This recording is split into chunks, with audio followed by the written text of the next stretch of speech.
मैं तो आपको बताऊं, बहुत पहले की बात बता रहा हूं, ऐसे अपने हाथ में एक डोरी सी बांध के रखता था। क्या होता था ना, अभ्यास तो था नहीं और व्यवहार में पढ़ते पढ़ते बार बार नाम स्मरण छूट जाता था। ऐसे किसी संत ने मुझे बताया था, संतों की छोटी छोटी बातें बड़े काम की होती हैं, छोटी सी बात पर बड़े काम की होती है। तो उन्होंने मुझे युक्ति बताई, पर युक्ति बड़े काम की निकली। तो हाथ पर बांध लिया।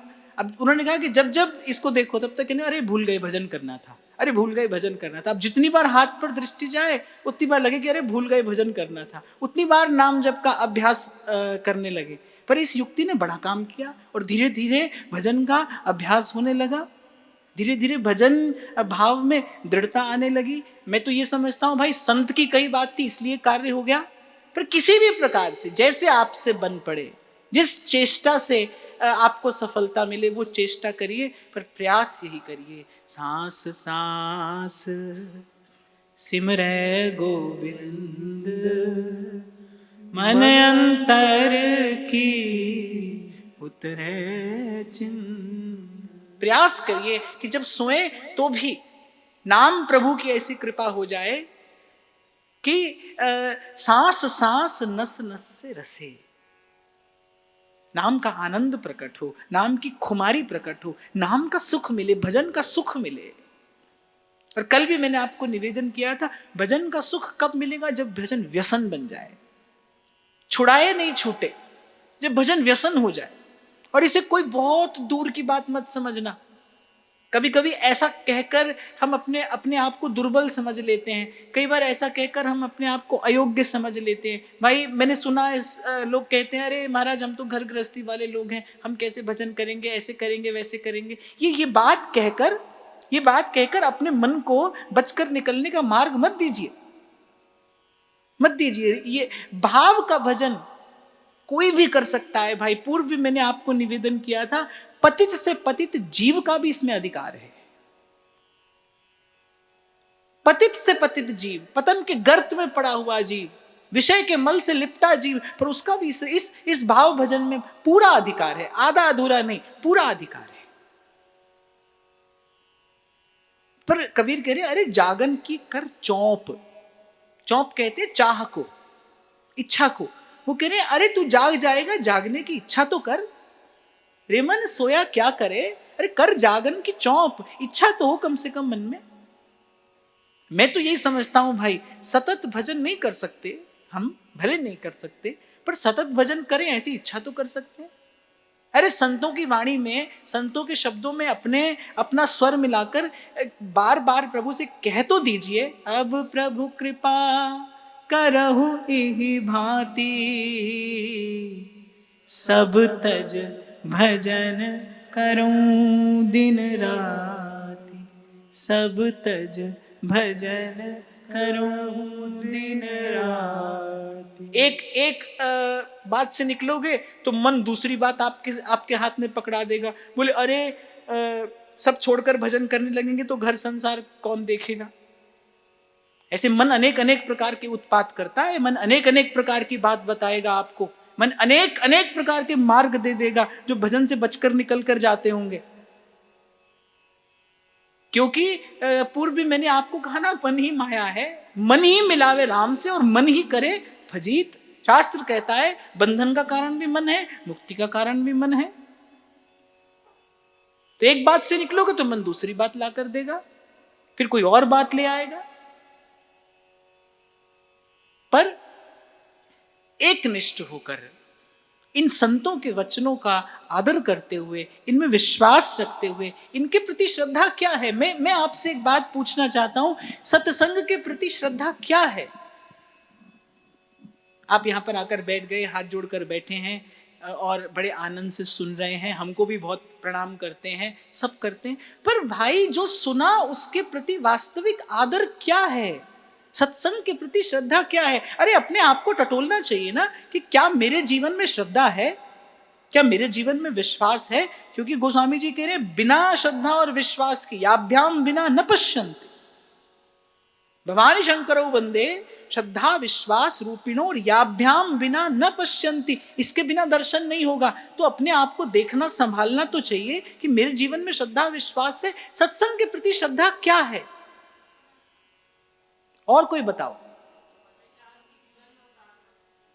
सत्संग में मुझसे आप पूछे, मैं आपको निवेदन करूं, सत्संग के प्रति श्रद्धा यही है कि, और जो हम सुन रहे हैं, जिन रसिकों की बात हम कह सुन रहे हैं, उसके प्रति तो वास्तविक श्रद्धा यही है कि प्रयास पूर्वक पुरुषार्थ पूर्वक हमारे जीवन में भजन सतत हो जाए। यही सत्संग के प्रति श्रद्धा है भाई।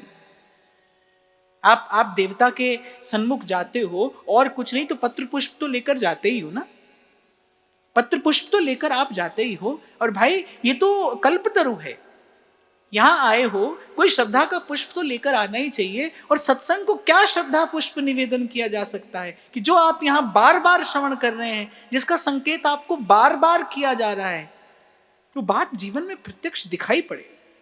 प्रयास करिए। कितना संसार के विषय को प्राप्त करने के लिए हमारे जीवन में व्याकुलता होती है। अपना कोई सगा संबंधी, अपना कोई स्नेही जन दूर चला जाए, उससे मिलने की, उसके निकट जाने की, उसको अपने पास पिलाने की कितनी तड़प, कितनी व्याकुलता होती है। प्रयास करना चाहिए कभी भजन के लिए भी ऐसी तड़प हो, कभी भजन के लिए भी ऐसी व्याकुलता हो, कभी मेरा हृदय भजन के लिए भी व्याकुल हो, सतत भजन के लिए। छूटे जब भजन तो आपके मन को कष्ट होना चाहिए। ये भक्ति सूत्र में नारद जी कहते हैं, तद विस्मरणम परम व्याकुलते, कि जो विस्मरण से व्याकुलता हो जाए। और ईमानदारी से देखो, मैं भी देखूं, आप भी देखो, क्या अभी हमारे जीवन में ऐसी कोई व्याकुलता है? संसार के लिए कितनी बार व्याकुल होते हैं, दिन में कई कई बार व्याकुल हो जाते हैं। अरे माँ की दृष्टि से बच्चा एक क्षण के लिए ओझल हो जाए, माँ के प्राण जाने को हो जाती, कैसी व्याकुलता होती है वो। एक बार एक शिष्य ने पूछा अपने गुरुदेव से, गुरुदेव बार बार कहा करते थे, ईश्वर और किसी साधन से नहीं मिलता, ईश्वर बस मिलने की व्याकुलता से मिलता है। तो शिष्य ने पूछा एक बार अपने गुरुदेव से कि वो मिलने की व्याकुलता कैसी होती है। तो कह रहे, नित्य प्रति गंगा स्नान को जाते थे, गुरु शिष्य गए, शिष्य ने डुबकी लगाई और गुरुदेव ने सर पर हाथ रख लिया। अब शिष्य बाहर निकलना चाहे, वो निकलने ही नहीं दे, उसके प्राण जाने को हो गए। और जब प्राण जाने को हो गए तो उसने बल प्रयोग किया और बाहर निकला। उसने कहा, क्या आप मेरे प्राण ही ले लेना चाहते थे? मेरे प्राण जाने को थे। तो गुरुदेव मुस्कुराए, बोले बस ऐसी ही व्याकुलता चाहिए ईश्वर से मिलने के लिए, ऐसी ही व्याकुलता। एक संत से तो मैंने और बड़ा सुंदर उदाहरण सुना। कभी कभी दांत में कुछ फंस जाए, दांत में कभी कोई कण फंस जाए ना, तो जीभ लग जाती है ना उसको निकालने में, जब तक निकले नहीं तब तक चैन नहीं पड़ता। बोले बस ऐसी व्याकुलता हो, जब तक मिल नहीं जाए प्रभु तब तक चैन नहीं पड़े। आप देखो, अनुभव करना, आप कुछ भी काम कर रहे हो पर जिह्वा अपना काम कर रही है, वो उसको निकालना ही चाहती है, ऐसी व्याकुलता हो।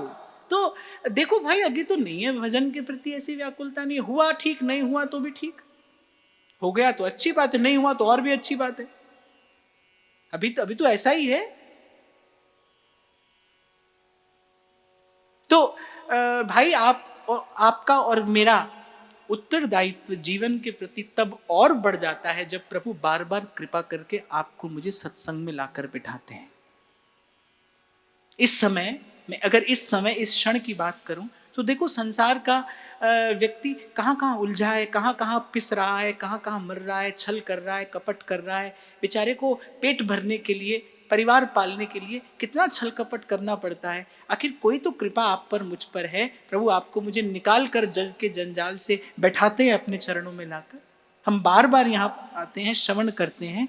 प्रभु जब ये प्रसाद दे रहे हैं तो भाई जीवन के प्रति हमारा ये कर्तव्य थोड़ा और बढ़ जाता है कि जिन दिव्य भावों की यहाँ चर्चा हो रही है वो केवल चर्चा का ही विषय बनकर न रह जाए, कि भजन के लिए व्याकुलता बढ़े। मैं तो आपको सब बात समेट कर यहाँ ये निवेदन करूंगा, जैसे मंदिर में पुष्प लेकर जाया जाता है और प्रसाद लेकर आया जाता है, ऐसे सत्संग के प्रति श्रद्धा का पुष्प लेकर आइए और व्याकुलता का, भजन के प्रति व्याकुलता का प्रसाद यहाँ से लेकर जाइए। पूर्व भी मैंने आपको निवेदन किया था, जब इस कल्पतरु की छांव में आकर बैठते हो तो इस सत्संग रूपी कल्पतरु से बस एक ही बात मांगना कि मेरे जीवन में भजन की अभिलाषा परिपक्व हो। ध्रुवदास जी ने कहा ना हुई सत्संग ते, क्या नहीं होता। उस दिन भी मैं आपको कह रहा था, जो नाम और दाम चाहता है उसको नाम और दाम भी देता है सत्संग, दे ही रहा है। अधिकारी अनधिकारी का विचार किए बिना दे रहा है। देखो, कलयुग में श्रीमद् भागवत में साक्षात श्री कृष्ण विराजमान है। श्रीमद् भागवत श्री कृष्ण का ही वांग्मय स्वरूप है। उसमें भगवत तेज है। और भगवान का नाम क्या है? भक्तवांछा कल्पतरु। भगवान के पास जो इच्छा लेकर जाओ भगवान पूर्ण करते, ये उनका स्वरूप। तो श्रीमद् भागवत का जो कोई झूठा आश्रय लेता है तो उसे झूठी वस्तु मिल जाती है। अब संसार का नाम और दाम झूठी वस्तु ही तो है, सदा रहने वाली तो है नहीं। पर अगर कोई अज्ञान से श्रीमद् भागवत जैसी नौका का झूठा आश्रय ले ले तो झूठी वस्तु मिलेगी, सच्चा आश्रय ले ले तो सच्ची वस्तु भी देती है, क्योंकि श्रीमद् भागवत भगवान है। ऐसे ही जो सत्संग है कल्पतरु है भाई। इसकी छाया में आप और मैं आकर बैठे हैं। मेरी बात का आप विश्वास करिएगा, मैं आपसे बार बार इसलिए कह रहा हूं क्योंकि बात बड़े काम की है। मेरे जीवन में इसका बहुत लाभ मुझे मिला, इसलिए मैं आपको कह रहा हूं कि सत्संग रूपी इस कल्प वृक्ष की छाया में आकर नित्य बैठते हो। एक ही प्रार्थना, एक ही अभिलाषा, एक ही इच्छा आपके मन में हो कि हमारे जीवन में सतत भजन हो, सतत भजन। अब प्रभु कृपा करहु इहि भांति, सब तज भजन करो दिन राति। और कभी मन कहने लगे ना, भाई लग जाएंगे भजन में, कौन घर संसार देखेगा। अरे भजन करने वाले का घर संसार भगवान देखते हैं। भगवत जो प्रभु सो लगे, तज नश्वर संसार। सब लज्जा भगवान को, क्यों बिगड़े व्यवहार। कबीर, नामदेव, इन संतों का जीवन चरित्र जाकर देखिए। इनके व्यवहार को रखने वाले कौन है? त्रिलोकीनाथ स्वयं आते हैं। नरसिंह जी के चरित्र में तो आपको कितनी ऐसी घटनाओं का श्रवण करके आनंद आएगा। बार बार भक्त पर जब कोई विपदा आती है, बार बार जब भक्त के मान सम्मान की बात होती है, प्रभु अपना मान छोड़कर, अपना मान टले टल जाए, भक्त का मान ना टलते देखा, प्रबल प्रेम के। और उसी के लिए ध्रुवदास जी कह रहे हैं, ऐसे रसिक किशोर तज भजत मंदमतियां। फिर कह रहे, कौन देह खोवत वृथा, समझत नहीं कछुहान। अरे ध्रुवदास जी को मानो दया आ रही है। कैसा मूड है, ये भी नहीं जानता कि अपनी कितनी बड़ी हानि करा रहा है। कबीर साहब कह रहे हैं ना, पत्ता टूटे डार सो, बहर न लागे बार। ये अवसर फिर नहीं आएगा भाई, ये अवसर फिर नहीं आएगा। एक दो पंक्तियां मैंने कहीं पढ़ी, मुझे अच्छी लगी। लिखा था कि मायने खो देते हैं वो जवाब जो समय पर नहीं मिलते। जो उत्तर समय पर ना मिले उसका कोई मूल, जो समझ आपको समय पर ना आए उसका कोई लाभ नहीं। कहने वाला कहता है, जीवन खत्म होता है तब जीने का ढंग आता है, और क्षमा बुझने लगती है तो महफिल में रंग आता है। ऐसी भूल ना होने पाए भाई। जो गया उसको लौटा कर लाने का कोई साधन नहीं है, कोई युक्ति नहीं है। केवल जो हाथ में है उसी को संवारा जा सकता है, उसी को बचाया जा सकता है। आगे कहते हैं, जे नर वृंदा विपिन तज अनतहि मन ले जात। जे नर वृंदा विपिन तज अनतहि मन ले जात। कंचन तज गह कांच को, फिर पाछे पछतात। कंचन तज गह कांच को, फिर पाछे पछतात। ये बात तो मानो ध्रुवदास जी ने आपसे मुझसे अनेक बार कही कि जेनर वृंदा विपिन तज अनतहि मन ले जात, कंचन तज गह कांच को, फिर पाछे पछतात। वृंदावन की महिमा का दर्शन अनुभव करते हुए ध्रुवदास जी कह रहे हैं कि भाई जिसे मिल गया। अच्छा देखो, ये जो तज शब्द कहा ना, तज शब्द, तज का अर्थ क्या होता है? छोड़कर जाना। छोड़ेगा कौन? जिसने पहले पकड़ा होगा। अब जिसे खबर ही नहीं, जो बेचारा जानता ही नहीं, जिसका मन कभी इस ओर आया ही नहीं, उसकी बात नहीं कह रहे हैं। मायाबद्ध जीव कितने पड़े हैं, प्रारब्ध वशात, संस्कार वशात संसार के सुख दुख भोगते असंख्य असंख्य जीव पड़े हैं। कितने जन्मते हैं, कितने मरते हैं, कौन गिन सकता है? पर यहां कह रहे हैं जेनर वृंदा विपिन तज, अर्थात जिन्हें वृंदावन मिला वो यदि छोड़कर जाते हैं, अनत ही मन ले जात, वो वृंदावन को छोड़कर अपने मन चित्त को कहीं और ले गए हैं किसी सुख की अभिलाषा, किसी सुख की कामना में, तो फिर उनके लिए ध्रुवदास जी कह रहे हैं कंचन तज गह कांच को फिर पाछे पछताए। वो तो ऐसे ही है जैसे कांच के लोभ में कोई दिव्य कंचन मणि छोड़कर जाए और अंत में पछताए। पर भाई अंत में पछताने से कुछ हाथ नहीं आता। बहुत देखा मैंने जीवन में देखा, ऐसे ऐसे व्यक्तियों का दुख मैंने सुना। जब शरीर जर्जर हो गया, जब भीतर बाहर से ये जीवन अशक्त हो गया, शिथिल हो गई शरीर की सब इंद्रियां, तब माथे पर हाथ धरे बैठे हैं, कह रहे समय पर सत्संग कर लेते, समय पर कुछ साधन कर लेते। अब साधन नहीं होता, अब भजन नहीं होता। इसलिए इस भूल में तो कभी भी नहीं रहना कि वृद्धावस्था में भजन होगा, नहीं होगा भाई। अरे युवावस्था में जब तन मन में एक उत्साह उमंग होती है, उसी समय शरीर को थोड़ा सा रोग हो जाए ना तो सब भजन साधन छूट जाता है। आज के समय में ही आप देख लीजिए, जब युवावस्था है, जब तन सबल है, मन में उत्साह उमंग है, 4 दिन कोई रोग हो जाए सब भजन साधन छूट जाता है, सब उत्साह ढीला पड़ जाता है। और जब वृद्धावस्था में जब तन जर्जर हो जाएगा, मन अशक्त होगा, जब आप सर्वतोभावेन आश्रित हो जाएंगे, कैसे भजन होगा? मुझे तो उनकी बुद्धि पर आश्चर्य होता है जो माता पिता अपने बालक से कहते, बोले अरे अभी कोई भजन करने का समय है, ये कोई भजन करने का समय है, समय आएगा तब भजन करना। तो भाई इस भूल, इस भ्रम में तो कभी भी नहीं रहना कि कल भजन होगा। कल भजन नहीं होगा भाई। परम श्रद्धेय स्वामी श्री राम सुखदास जी महाराज गरज कर ये बात कहा करते थे, बार बार कहते थे। वो तो नित्य प्रति अपने सत्संग सत्र में दोहराते थे, भाई जो भजन करेगा वो आज करेगा, अभी करेगा, यहीं करेगा। जो आज अभी यहीं नहीं करेगा वो कभी कहीं नहीं करेगा, वो कभी कहीं नहीं करेगा। भजन को कल पर मत ले जाइए। अरे पल में परले होएगी, फिर करेगा कब? ये बात संत आपको मुझे चेताने और जगाने के लिए ही तो कह रहे हैं। और फिर अभी आपसे मैं निवेदन कर रहा था, आपका मेरा कर्तव्य तो और बढ़ जाता है। आपको मुझे श्री जी ने कृपा करके वृंदावन धाम दिया,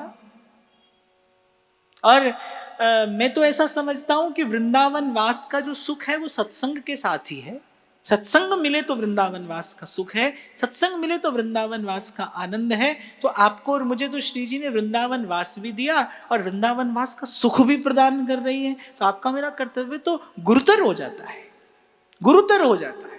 इसलिए मैं तो यही निवेदन करूं, ध्रुवदास जी के ही शब्द में दोहरा रहा हूं, बस के वृंदाविपीन में इतनो बड़ो सयान, युगल चरण के भजन बिन निमिष न दीजे जान। धावत वृंदा विपिन तज जे जन आन विचार, धावत वृंदा विपिन तज जे जन आन विचार। अति ही दुर्लभ ठौर यह ताते कढ़ियत मान, अति ही दुर्लभ ठौर यह ताते कढ़ियत मान। व्यास जी एक बात कहते हैं, बोले परम पद कहत कौन सो लोग। बोले किसे कोई परम पद कहता है? कहते को तहाते गयो ना आयो, ऐसो सुख संजो। किसी ने आकर बताया? कोई मिला बताने वाला तो ये कहे कि मैं परम पद से होकर आया हूं, मैं परम पद पर बैठकर आया हूं, मैं देख कर आया हूं वो सुख। तो व्यास जी कहते हैं भैया हमारी बात मानो, हम तुम्हें बताते हैं परम पद क्या है। मेरे मते साधु है सोई, कहिए, मेरे मते साधु है सोई, जहां भक्ति रस भोग रे भैया, जहां भक्ति रस भोग। तो व्यास जी कह रहे जहां हरि और हरि के जन इस भक्ति रस धारा का प्रवाह प्रवाहित कर रहे हैं, व्यास जी कह रहे सत्संग ही परम पद है। ये सत्संग ही परम पद है, किसी और परम पद की एक कामना में, आशा में, तृष्णा में मत रहना। कह रहे सत्संग ही परम पद है। तो आपको और मुझे तो प्रभु ने परम पद पर बैठाया।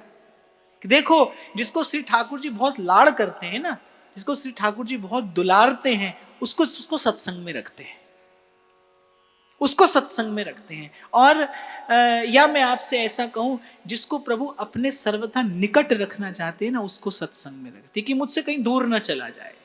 सत्संग है जो जीव को प्रभु से दूर होने से बचाता रहता है। तो जब ठाकुर जी की इच्छा होती है ना कि ये जीव मेरे निकट रहे, ये जीव मेरे पास रहे, ये मेरे सर्वथा निकट बना रहे, फिर उस जीव को जग जंजाल से हटाकर छुड़ाकर सत्संग में रख देते हैं। तो मैं तो भाई बैठा बैठा भजन तो नहीं करता हूं, लेकिन अपने ऊपर प्रभु की इस अकारण कृपा और करुणा का विचार अवश्य करता रहता हूं, क्योंकि संतों के मुख से सुना है कि भाई ये जो सत्संग है यही प्रभु के निकट बनाए रखने वाला है। यदि हमारे जीवन में सत्संग बना है, यदि हम सत्संग का कृपा प्रसाद प्राप्त कर रहे हैं, तो ये श्री जी की अहेतु की कृपा है भाई। इसका धन्यवाद भी करना चाहिए। और कृपा का धन्यवाद क्या है, कृपा का प्रत्युत्तर जीव क्या दे सकता है। जहां तक प्रयास हो सके वहां तक अपनी भजन भावना में अपने मन को दिए रहना, यही एकमात्र कार्य है जो आप और मैं इसके प्रत्युत्तर में कर सकते हैं। तो व्यास जी कह रहे हैं भाई वहां से कोई ना गया ना आया, हम वहां की बात नहीं जानते नहीं मानते। जहां भक्ति रस भोग तहां वैकुंठ, जहां कीर्तन तेरा आपे सरधान्या में, आपे सरधान्या में, चरण कमल तेरे धोए धोए पीवा, सतगुरु दीन दयाला, चरण कमल तेरे धोए धोए पीवा मेरे, सतगुरु दीन दयाला। तू मेरे मते साधु हैं सोई, जहां भक्ति रस भोग। बड़ी अद्भुत बात ही व्यास जी की मुझे लगी। व्यास जी कह रहे हैं भाई संत की शरणागति, संतों के चरण ही परम पद हैं। जिसे वो मिल जाए वो अपने ऊपर प्रभु की इस कृपा का विचार कर कर के आनंदित रहे, फूले न समाए कि मुझे प्रभु ने परम पद प्रदान किया है। जब व्यास जी की पंक्ति मैंने पढ़ी तो मुझे कबीर जी याद आए। तभी कबीर जी ने कहा होगा, अरे जो सुख है सत्संग में सो बैकुंठ ना होए। प्रभु ठगिए मत, वस्तुतः आपका वास्तविक जो परम पद है वो तो सत्संग है। इसीलिए महादेव कह रहे हैं भक्ति सदा सत्संग, साधु संगति फिरू दिन राति। समस्त भगवत साक्षात्कार संपन्न महानुभावों ने एक यही बात क्यों मांगी, क्योंकि जीव के लिए यही परम पद है, जीवन में सत्संग बना रहे। ये प्रभु की बात कोई कहता रहे और हम सुनते रहें, और कभी हम कहते रहें और कोई सुनता रहे। ये श्रवण कीर्तन और स्मरण ये जीवन में सतत प्रवाहमान रहे। और जो छोटी सी बात मैंने आपको निवेदन की ना, ये भाव बड़ा मूल्यवान है। आप इसका अवश्य विचार करना कि सत्संग है जो जीव को प्रभु से विमुख नहीं होने देता, दूर नहीं जाने देता, निकट बनाए रखता है। इसीलिए गोस्वामी जी ने कहा, संत विशुद्ध मिलहि परितेहि चितवत राम कृपा करिए। एक और बात मैं यहां पूछूं आपसे, जीव किस कारण से भावहीन होता है? गीता में भगवान ने इसका स्पष्ट संकेत किया है। भगवान कह रहे संशय आत्मा विनश्यति, संशय के कारण संशय आता है, वो जीव को भाव से दूर ले जाता है। भाव से दूर माने भगवान से दूर। भाव में ही प्रभु हैं, भाव ही प्रभु हैं, और प्रभु ही भाव के रूप में आपके मेरे हृदय में बैठे हैं। तो भगवान कह रहे संशय आत्मा विनश्यति, संशय के कारण जीव भाव से दूर जाता है, अर्थात प्रभु से दूर जाता है। और इस संशय को दूर बनाए रखने वाली चीज क्या है? राम कथा सुंदर करतारी, संशय बिहग उड़ावन हारी। जब भजन करोगे और भजन की खेती फलेगी फूलेगी, तो कह रहे तब संशय का पंछी भी आएगा उसको क्षति पहुंचाने के लिए। तो जैसे खेत में रखा जाता है किसी व्यक्ति को, वो ताली बजा बजा कर पंछी उड़ाता रहता है, ऐसे ही राम कथा सुंदर करतारी, संशय विहग उड़ावन हारी। तो ध्रुवदास जी कह रहे हैं धावत वृंदा विपिन तज जे जन आन विचार। किसी भी विचार से, किसी भी सुख की कामना से अगर कोई वृंदावन छोड़कर कहीं और जाता है, और मैं फिर स्पष्ट करूं ये किसके लिए कह रहे हैं? जिसको वृंदावन का आश्रय मिला है। देखो व्यास जी के जीवन का एक प्रसंग आता है कि जब व्यास जी श्री जुगल किशोर जी की सेवा करते थे यहाँ वृंदावन धाम में, तो एक संत आए। व्यास जी तो संत सेवी हैं, संत उनके पास रहने लगे। कह रहे उन संत का कंठ बड़ा मधुर था, बड़ा सुंदर गान करके वो श्री जुगल किशोर जी को रिझाया करते थे। कहते जब वो संत गाते थे तो श्री जुगल किशोर जी प्रसन्न हो जाया करते थे।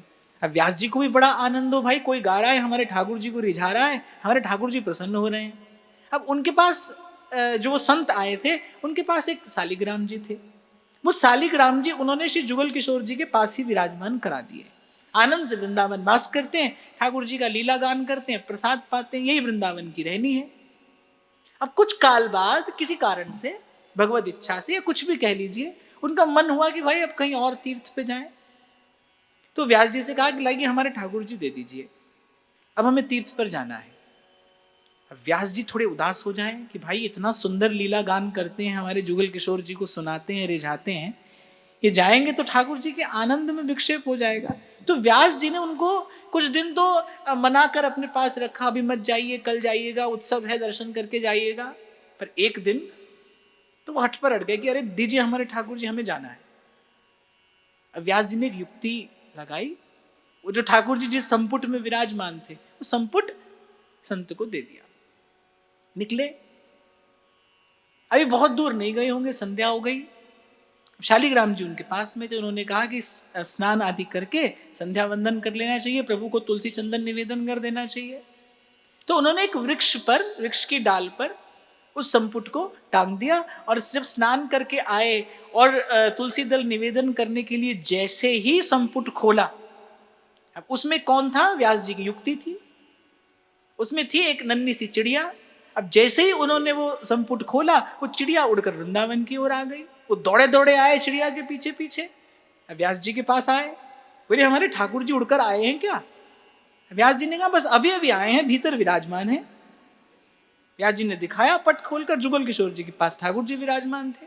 व्यास जी ने कहा देखिए हम आपसे कह ही रहे थे कि आपके ठाकुर जी का वृंदावन छोड़ के जाने का मन नहीं है, जब इनका मन नहीं है आप क्यों जाना चाहते हैं? बड़े भोले भाले महात्मा थे। बोले ठीक है, जब इन्हीं का मन नहीं है तब हमें क्यों जाना है, अब यहीं रहेंगे, आपके ठाकुर जी को रिझाएंगे, इनका प्रसाद पाएंगे। व्यास जी बड़े आनंदित हुए। देखो ये संत की करुणा है, ये संत की उदारता है। आप जपे और नाम जपावे, कहें कथा और अर्थ विचारे, आप तरे औरन को तारे, आप तरे औरन को तारे। कह रे दास मिले हरिदासा, कह रे दास मिले हरिदासा, जन्म जन्म की पूरी आशा, जन्म जन्म की पूरी आशा। देखो भाई, इन संतों का इस धराधाम पर अवतरण ही किस लिए हुआ है? आपको मुझे वृंदावन प्रदान करने के लिए। श्री महाप्रभु जी जैसे ही जननी के गर्भ में आए, सप्तम मास आसन्न प्रसवा, तारा रानी, उनके मन में क्या इच्छा होती है? ब्रजभूमि का दर्शन करें, वृंदावन की रज अपने माथे पर चढ़ाएं। इस ब्रजभूमि का दर्शन करने चले, ये इच्छा उनके मन में आती है। श्री महाप्रभु के गर्भ में आते ही इन संतों का इस धराधाम पर अवतरण इसीलिए हुआ है। श्री जी ने अपने नित्य निकुंज से अपनी इन प्रिय सहचरियों को इसीलिए भेजा है कि अस्मदादि जीवों पर कृपा करुणा करके हमें नित्य निकुंज का मार्ग बता दे। इसीलिए ध्रुवदास जी अनेक अनेक प्रकार से, किसी प्रकार आपका मेरा मन अनन्य भाव से नाम और धाम में लग जाए, इसीलिए ये सब बात कहते हैं। और आगे कहते हैं, दुर्लभ वृंदा विपिन है, राख्यो सब ते गोई। दुर्लभ वृंदा विपिन है, राख्यो सब ते गोई। तेहि ठा पावे रहन क्यों, भागहीन जो।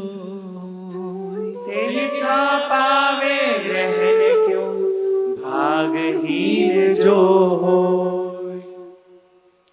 अच्छा, मैं आपसे पूछूं कि आज के सत्संग सत्र से कोई एक बात आपने चुनी हो तो क्या चुनी? सतत भजन। और कुछ? व्याकुलता। और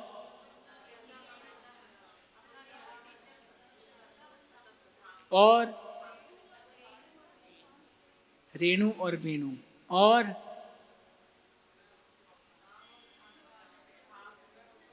नाम और धाम का आश्रय। और